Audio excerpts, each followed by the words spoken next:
थोर क्रांतिकारक, स्वातंत्र्य युद्धातील सर्व समाज घटकातील स्वातंत्र्य सैनिक, ज्यांनी सामाजिक प्रांतामध्ये एक वेगळं स्वातंत्र्य युद्ध लढले ते थोर समाज सुधारक. आणि आज त्यांच्या अभिवादनाच्या निमित्तानं जुन्नर किल्ल्याच्या या पायथ्याशी आपण सर्वजण उपस्थित आहोत. ते महादेव कोळी आदिवासी समाज बांधवातील अनेक शहीद, त्या शहीदांना अभिवादन कार्यक्रमाच्या निमित्तानं या कार्यक्रमाचे आयोजक मला मुंबईवरून घेऊन आलेले आमचे आदरणीय वाघमारेजी, जे माझ्या संपर्कात होते ते आदरणीय वायाजी, दत्ता गवारे, या कार्यक्रमाच्या निमित्ताने या सभागृहामध्ये उपस्थित विविध संघटनांचे सर्व पदाधिकारी, सामाजिक, सांस्कृतिक, राजकीय क्षेत्रामधील गणमान्य व्यक्ती, मित्र बंधू आणि भगिनी, सर्वप्रथम या कार्यक्रमाचे आयोजक ज्यांनी हा कमी वेळामध्ये कार्यक्रम घडवून आणला आणि आपल्या ऐतिहासिक जाणीवा जिवंत केल्या, त्यांच्या प्रती एक धन्यवाद म्हणून जोरदार टाळ्या वाजवून त्यांना आपण धन्यवाद.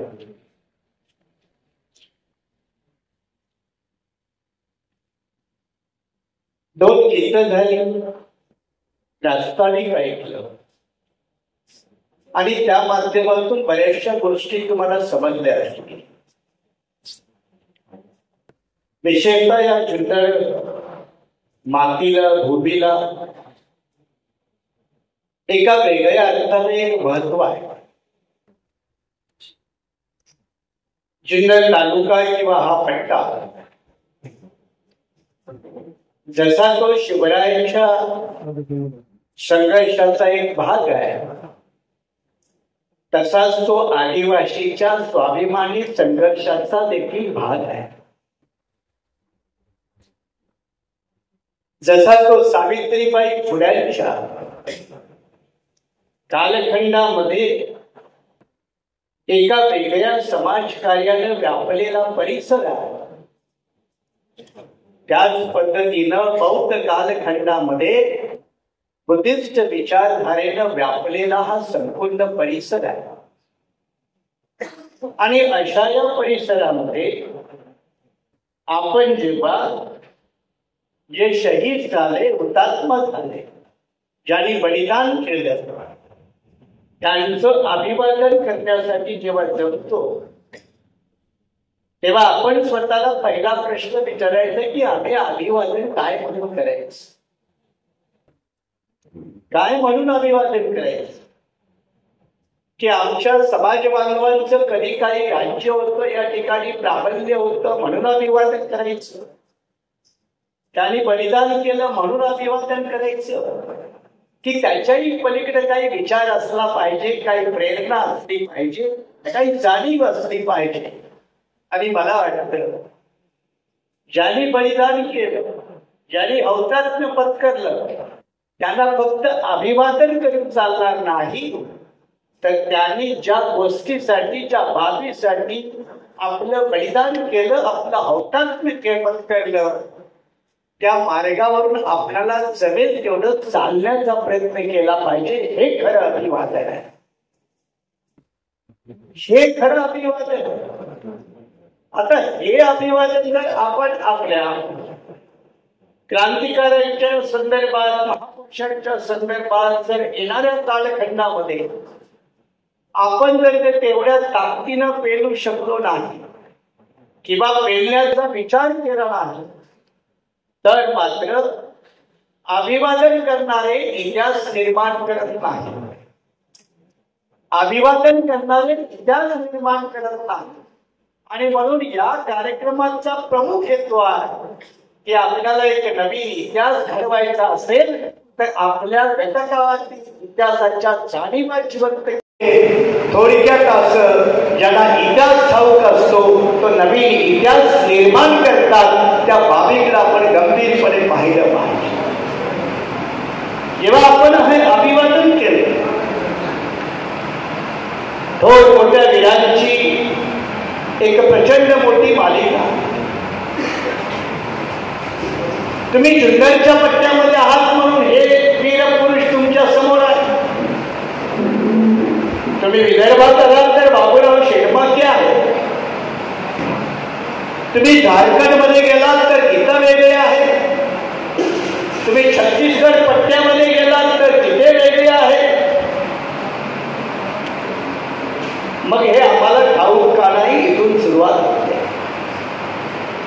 आणि ठाऊक नसण्याचं कारण असं की आपले बहुतेक आदिवासी गीतकार, संगीतकार, गायक एक गाणं नेहमी म्हणत असतात की कधी काही आमचं राज्य होतं, कधी काही आम्ही भूमीचे मालक होतो, कधी काही आम्ही या भूमीचे राजे होतो.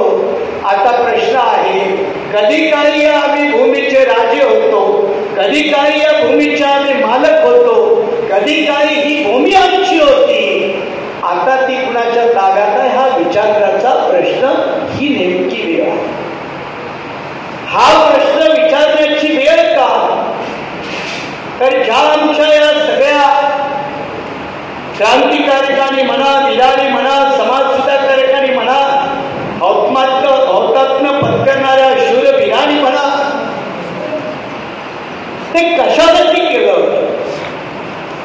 ते याच्यासाठी केलं नव्हतं की आमच्यानंतर कुणीतरी यावं आणि त्याच्यावरती सगळी माती टाकून संपूर्ण इतिहासासह त्याचं दफन करावं. आणि म्हणून मगाशी राजधानी करताना जे बंधू बोलले की या चौकड्याचा इतिहास जर निर्माण करायचा असेल, शासन दरबारी त्याची नोंद घ्यायची असेल, तर पुरातत्व विभाग असेल, महाराष्ट्र शासन असेल, आर्किओलॉजिकल सर्व्हे ऑफ इंडिया, या सगळ्यांच्या पाठीमागं एका तज्ञ समितीच्या माध्यमातून आम्हाला त्यांचा पाठपुरावा करण्याची गरज आहे.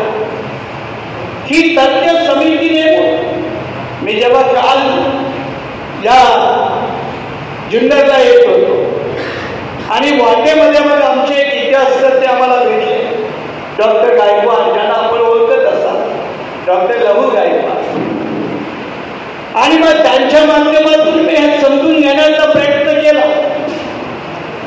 ज्या जुन्नरचा इतिहास त्यांनी अगदी पुनर्जीवित करण्याचा प्रयत्न केला, आधुनिक ते करताय, आणि त्यांनी मला ही पहिल्यांदा बाब अधोरेखित करून दिली.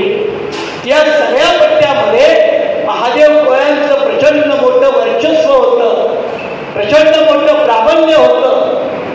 ज्या इथे आपल्याकडं मुकड्यांची प्रतिमा इथं आहे, ते ठाण्यापट्ट्यातील जवान त्या भागातले, म्हणजे काटकरी म्हणून असणारा पट्टा हा महाडपासून अगदी रत्नागिरीपर्यंत, या सगळ्या पट्ट्यामध्ये आदिवासी समाज बांधव हे मोठ्या ताकदीला होते. वारंवार आपल्याकडं बघापासून महादेव कोळी शब्द आला, खरं म्हणजे आपण समस्त आदिवासी म्हणूनच एकत्र व्हायचा प्रयत्न करा. कारण याच्यात काही भविष्यात अडचणी येण्याची शक्यता, दुसऱ्यांचं काम सोपं होण्याची शक्यता, त्यांना आणखी एका वेगळ्या पद्धतीने विचार करण्याची गरज याची शक्यता आहे. आणि मग तो किनवटचा आंध असू किंवा आमचा गडचिरोलीचा माडी असू किंवा रत्नागिरीतला काटकरी असू, इथला महादेव कोळी असू, आम्ही सगळ्यांनी एकत्रित व्हायचं. तर आदिवासी म्हणून ही भूमिका घेण्याची फार मोठी गरज आहे. प्रशासकीय दृष्ट्या आपल्या 45 जातीच्या प्रतिमा आपण इथं पूजन केलं. बिरसा मुंडांना आपण सगळे आता जाणतो, फार काही जाणतो असं नाही, कारण महाराष्ट्रामध्ये बिरसा मुंडाची प्रतिमा सुद्धा गेल्या 8-10 वर्षापासूनच वापरात यायला लागली. त्याच्या अगोदर बिरसा मुंडाची प्रतिमा येत नव्हती.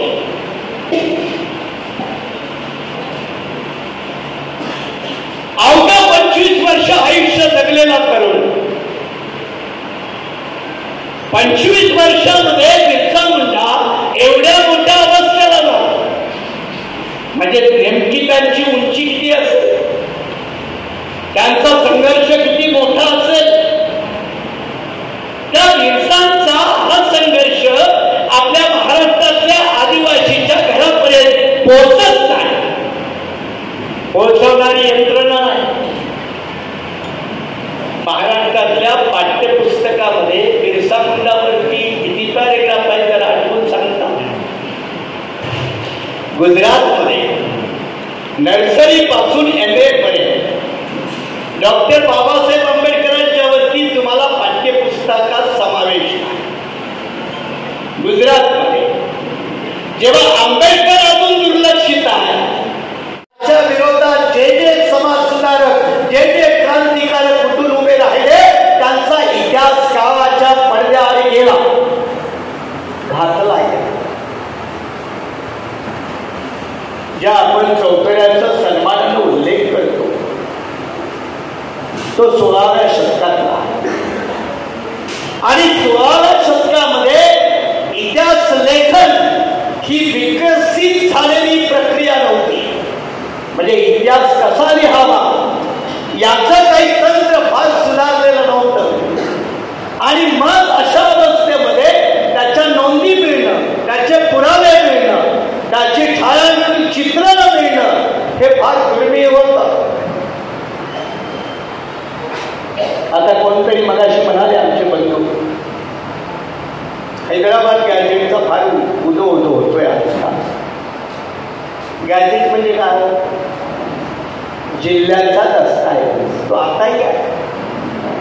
आताही तुम्ही पुणे जिल्ह्याचं गॅजेटियर बघू शकता.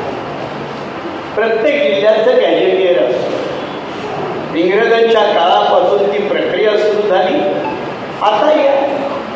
आणि गॅजेटियर म्हणजे काय? त्या जिल्ह्याचं एक माहिती पत्रक आहे. नद्या किती आहेत, धरणं किती आहेत, शेती किती आहे, कोरडवाहू जमीन किती, इरिगेटेड जमीन किती, प्राणी किती, माणसं किती, कोणत्या समुदायाची, कोणत्या जातीची, कोणत्या धर्माची माणसं किती, ही डोबळ माहिती असणारं गॅजेट. परवा एका मुंबईतल्या चॅनलवरती इंटरव्ह्यू होती माझी, आणि मराठा आरक्षणाच्या संदर्भात मला त्याने विचारलं, तेव्हा मी त्यांना सांगितलं की जर निजामकालीन गॅजेटच्या नोंदी लक्षात घेऊन जर आपण वापर केल्या तर त्याचा वापर कुणीही करू शकतो. अबॉरिजिनल ट्राईब या नावाखाली पूर्वी अनेक लोक होते. आज जे SC या कॅटेगरीत नाही, मग ते सुद्धा दावा करतील. त्यामुळं अशा गॅजेटियरला मान्यता देणारं सरकार नावाची व्यवस्था उद्या भविष्यामध्ये काही अडचणी निर्माण करणार नाही याचा गंभीरपणे विचार करण्याची गरज आहे. आणि म्हणून आपल्या आदिवासी चळवळीला एका ठाम वैचारिक भूमिकेची गरज आहे. एका वैचारिक संघर्षाला जायचं असेल तर आपल्याला एक ठाम भूमिका लागते, आणि ती भूमिका जर आपण स्वीकारली तर मग आपल्या संघटनेला त्या वैचारिकतेची धार येते. बिरसाच्या संघर्षाला धार का? बिरसानं एक आयडिओलॉजिकल भूमिका स्वीकारली. बिरसानं आरक्षण मागितलं नाही. बिरसा सरळ म्हणाला, हा देश आमचा, ही भूमी आमची, तुम्ही इथून निघून जायचं, आम्ही आमचं राज्य चालू. जमीनदार असो इंग्रज असो. आजकाल एक सोशल मीडियामध्ये फार चांगली पोस्ट एक सर्क्युलेट होते. त्या पोस्टमध्ये असं लिहिलं जातं की आजपर्यंत अधिकृतरित्या भारत सरकारची भूमिका काय, आणि भारत सरकारची भूमिका की आपल्या भारतामध्ये कोणीही आदिवासी नाही. आजपर्यंत केंद्रातल्या सरकारांची अधिकृत भूमिका कोणीही आदिवासी नाही.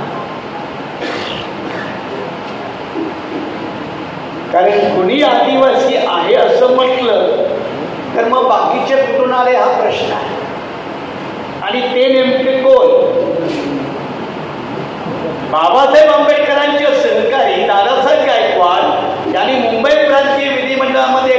प्रश्न विचारला होता आणि तो हरिजन शब्दावरून होता. दादासाहेब गायकवाड असं म्हणाले की आम्ही हरिजन आहोत, तर उरलेले कोण, राहिलेले कोण? तीच नेमकी बाब भारत सरकारला लागू. आदिवासी भारतात नाही हा आजपर्यंत भारत सरकार.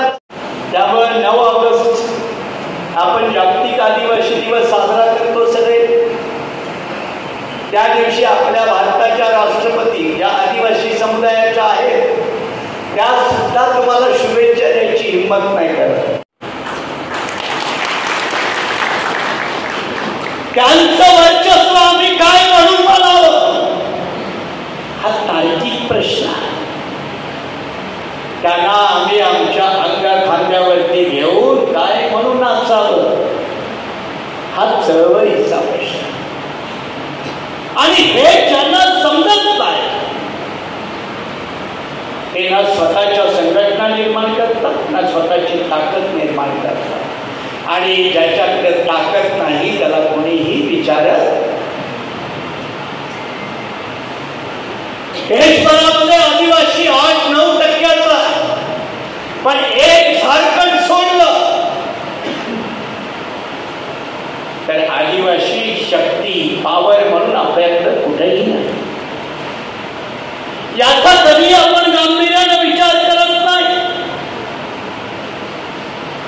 कधी कधी आपण म्हणतो नेते खूप झाले, होऊ द्या. पहिले एक पण नव्हते, आता बऱ्यापैकी झाले.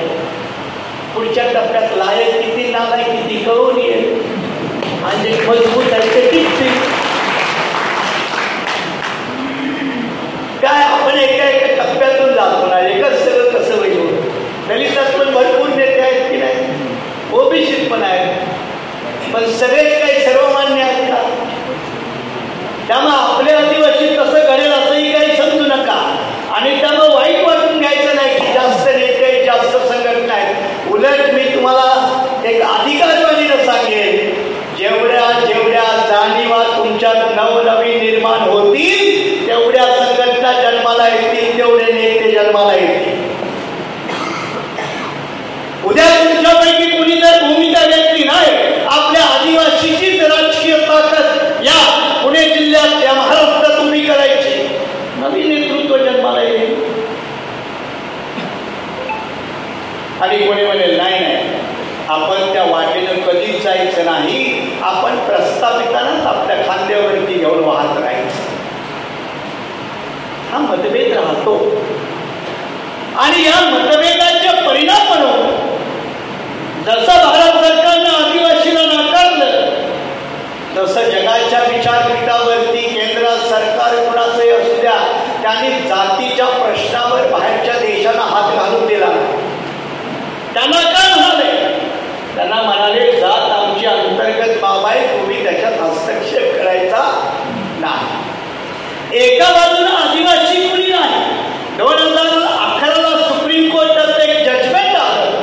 जस्टिस मार्कंडे काजू नावाचे जज, त्यांचं जजमेंट आलं आणि त्या निकालपत्रामध्ये सुप्रीम कोर्टाच्या 2 न्यायमूर्तीच्या निकालपत्रामध्ये सुप्रीम कोर्टाचे 2 जज म्हणाले इथला आदिवासी फक्त या मातीतला, बाकीचे सगळे बाहेरचे आहेत.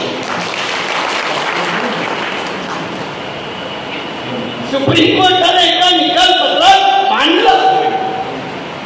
म्हणून जसा अमेरिकेमध्ये सगळे मायग्रंट आहेत, अमेरिकेमध्ये सुद्धा सगळे बाहेर आलेले आहेत. काही मूळचे खूप कमी लोक आहेत, ते जर सोडले तर मूळचा अमेरिकन कोण हा जसा एक चर्चेचा विषय आहे, तसा भारतात देखील मूळचा भारतीय कोण हा चर्चेचा विषय जर भारताच्या केंद्रस्थानी आणायचा असेल तर इथला आदिवासी ताकदीनं उभा राहायला पाहिजे.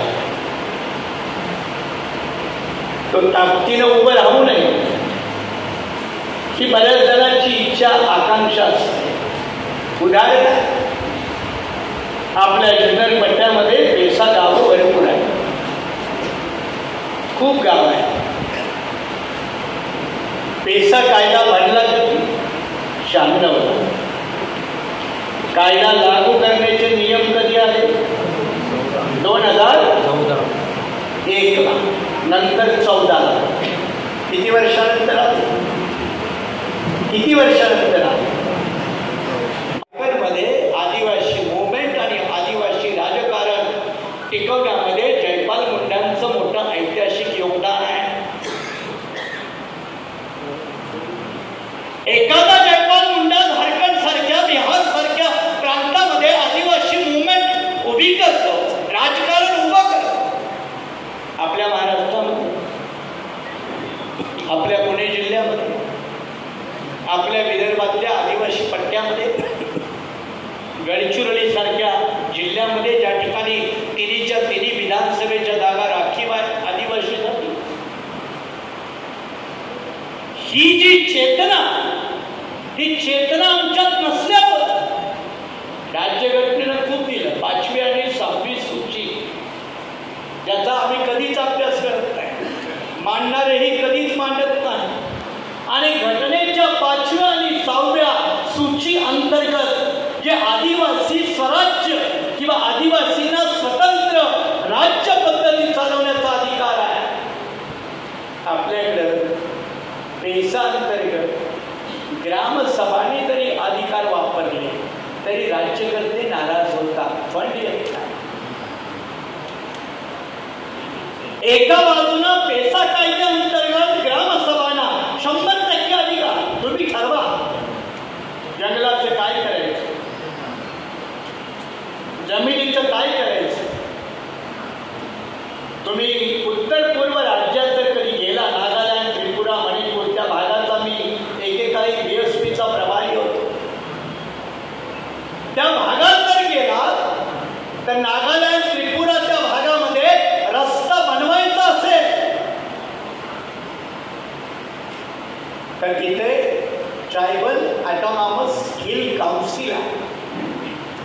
त्या ट्रायबल ऑटोनॉमस हिल काउन्सिलची परवानगी घेतल्याशिवाय सरकारला रस्ता नाही बनवता येत. आणि आपल्या महाराष्ट्रामध्ये गडचिरोलीमध्ये सुरजागड नावाचा प्रोजेक्ट आहे, फार मोठा खदान प्रोजेक्ट आहे. हजारो एकर जमीन पेसा अंतर्गत ग्रामसभांना न विचारता कायद्याची हत्या करणाऱ्या लोकांना सरकार म्हणायचं का? पार्लमेंटने बनवलेल्या कायद्याची हत्या करणाऱ्या व्यवस्थेला सरकार म्हणायचं का? पण ही व्यवस्था करते. आता गुजरात, छत्तीसगड, गुजरात, मध्य प्रदेश आणि महाराष्ट्राचा भाग याच्यामधून एक नदी जोड प्रकल्प केंद्र सरकारचा एक महत्वाकांक्षी प्रकल्प आहे. हा आपला नंदुरबार धुलिया आदिवासी उद्ध्वस्त होते, तसाही तो तापी पट्ट्यातला आदिवासी उद्ध्वस्त आहे. गुजरात असो, महाराष्ट्राच्या बॉर्डरचा असो, त्याचा पुनर्वसन आहे. विकासाच्या नावानं गप्पा मारणारे आणि विविध योजना राबवणाऱ्यांना एक प्रश्न आपण नेहमी विचारावा. देशाचा विकास व्हावा याबद्दल दुमत नाही, पण त्या विकासामध्ये आमचा वाटा काही तेवढं ठरवा. आणि आमचा जर वाटा नसेल तर त्या विकासाचा आम्हाला काय उपयोग? आम्हाला काय उपयोग? आंबेडकरांनी नेमका काँग्रेसला आणि इंग्रजांना नेमका हाच प्रश्न विचारला राऊंड टेबल कॉन्फरन्समध्ये.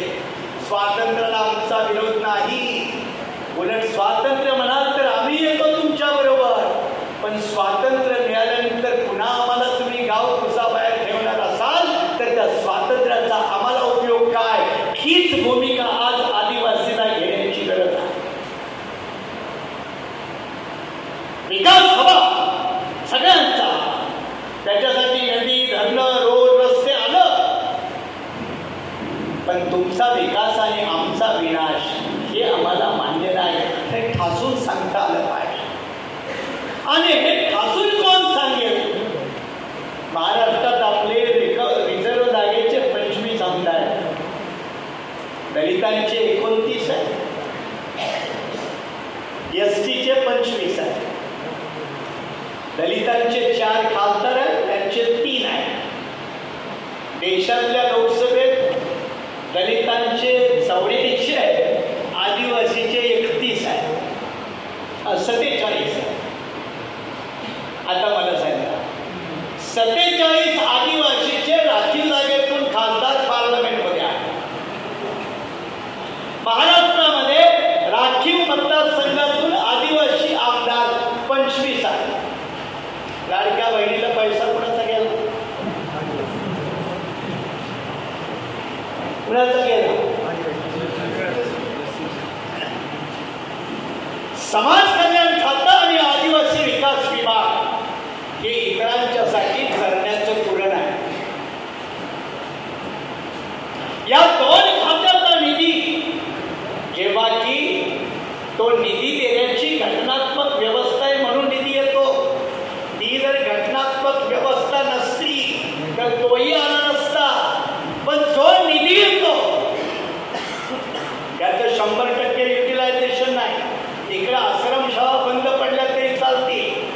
गडचिरोली जिल्ह्यामध्ये तुम्ही किती फिरलाय मला माहित नाही, पण मी स्वतः आदिवासी पाड्यामध्ये फिरलोय. 250 गावाला पावसाळ्यामध्ये गडचिरोली जिल्ह्यामध्ये पावसाच्या 4-6 महिन्यात त्यांचा जगाशी काही संबंध नसतो. ठाणे जिल्ह्यामध्ये एखादी बाळपणामध्ये आणलेली आमची भगिनी, तिनं मरायचं जगायचं नाही. ही विकासाची नवीन परिमाण आहेत का? आणि ही जर विकासाची परिमाण असती तर आम्हाला तुमचे विकासाचे मापदंड मान्य नाही हे त्यांना सांगता आलं पाहिजे. आणि हे सांगण्यासाठी नेता लागतो, हे सांगण्यासाठी संघटना लागते, हे सांगण्यासाठी कार्यकर्ते लागतात. ज्याचा मगाशी आमच्या बंधूने उल्लेख केला, अरे जे चुकीचं आहे ते ठणकावून सांगायला लाखोच्या गाड्या घेऊन मुंबईत येतात आणि तुम्ही बरोबर असून देखील सांगताना आपला जीव मेटात केला येतो. ऐकणार कुणाचं? ऐकणार कुणाचं? 1000 वेळा सांगितलं की महाराष्ट्रामध्ये एवढे लाख बोगस आदिवासी आहे. किती वेळा चर्चा झाली? एक पाटील समिती आली होती, तुम्हाला आठवतं का? सुका पाटीलची काहीतरी त्यांचं नाव आहे. त्या पाटील समितीनं महाराष्ट्रामध्ये बोगस आदिवासी किती आहे याची आकडेवारी दिली होती. कोणत्या सरकारनं राबवलं? कोणत्या सरकारनं राबवलं? मग त्यात आपले आदिवासी नेते नव्हते का? आमदार नव्हते का? खासदार नव्हते का? सरकारमध्ये मंत्री नव्हते का? आताही 2017 साली सुप्रीम कोर्टाने निर्णय दिला, आदिवासीच्या जागेवरती लागलेले बिनआदिवासी यांना सगळ्यातून नोकऱ्यातून खाली करा आणि तिथं मूळ आदिवासीची भरती करा. कुठल्या सरकारने राबवलं? का सरकार का ऐकत नाही?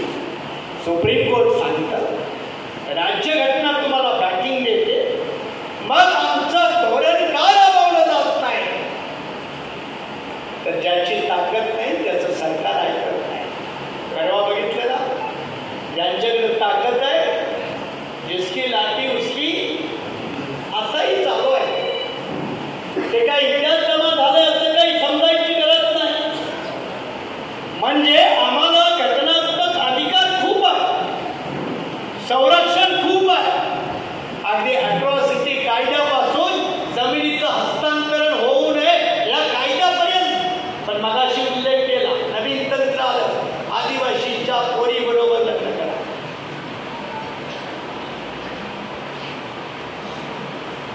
जमीन पण मिळते आणि जेडपीची जागा जर रिझर्व झाली तर ती आपल्या घरात आणता येते.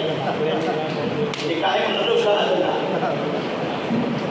ही आपल्या घरात आणता येते. तालुका पंचायत, जेडपी, नगरपालिका, नगर परिषद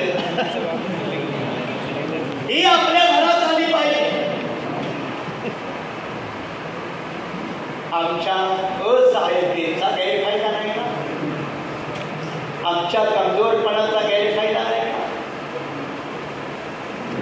आमच्या वाईट परिस्थितीचा हा गैरफायदा नाही का? आणि हे गैरफायदा घेणारे लोक आता काय करतात? आता मनाशी आमच्या बंधुरीच्या विषयाला थोडं टच केलं. आता केंद्र सरकारनं 2 धोरणं आणले ज्याचा आदिवासी तरुणांनी विचार करावा, शिकल्या समजलेल्या तरुणांनी विचार करावा. त्यातलं एक म्हणजे आदिवासी हे हिंदू आहे. आदिवासीचं हिंदूकरण. आदिवासी हा हिंदू आहे. आणि मग सुरुवात होते, या देशात कुणी आदिवासी नाही.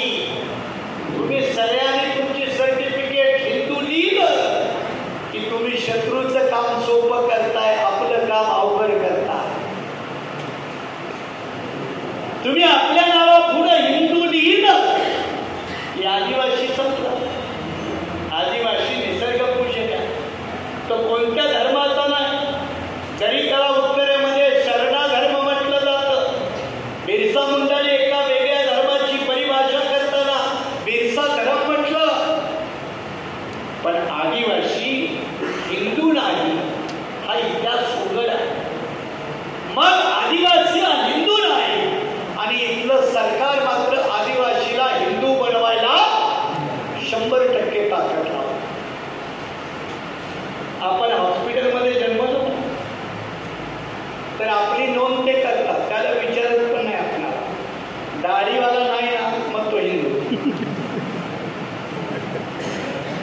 बौद्ध असला तरी तो हिंदू, आदिवासी असला तरी हिंदू. हे षडयंत्र आहे. 3 दिवस आता गेल्या आठवड्यात बीडला संघाची आदिवासी जनजाती परिषद झाली. काल परवा राजस्थानमध्ये जोधपूरला झाली. याने शोध लावला आदिवासी नाही तर मग कोण आहे? मग वनवास. यानेच वनवासी शब्द प्रयोग आणला. तर वनवासी शब्द आणला तर त्याला मायथॉलॉजीचा आधार दिला. मायथॉलॉजी म्हणजे एक धर्मशास्त्राच्या पद्धतीचं सपोर्ट दिलं. त्याने काय सपोर्ट दिला?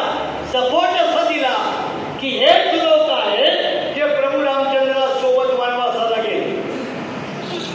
कोण लोक आहेत? हेच लोक आहेत जे प्रभू रामचंद्रासोबत वनवासाला गेले. प्रभू रामचंद्र आले हे तिथंच राहिले. नवनवीन आणि ताज्या घडामोडींसाठी महाराष्ट्र जनभूमी न्यूजला सबस्क्राईब करा. त्याचबरोबर बेल आयकॉनवर क्लिक करा आणि मिळवा आमच्या बातम्यांचे नोटिफिकेशन्स.